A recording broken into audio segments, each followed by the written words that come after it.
నువ్వు టెన్షన్ లోపలికి రా మాట్లాడు. హ్యాపీగా ఉండు. పో అక్క, అడుగు, ఇస్తాడు. ఎల్లు, ఎల్లవే.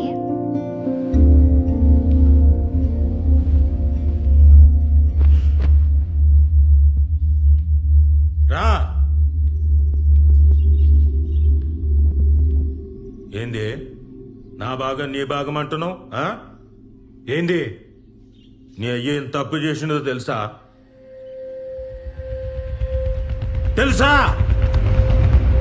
రా కూసో, లెక్కలు చెప్తా. రా కూసో, రా కూసో.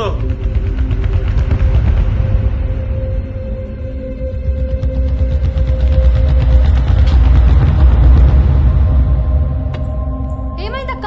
మోని ఏమైందే? మళ్ళా చక్కెర వచ్చిందానే? అక్క పోయి నీళ్ళు తీసుకురా పో. ఏం కాదు.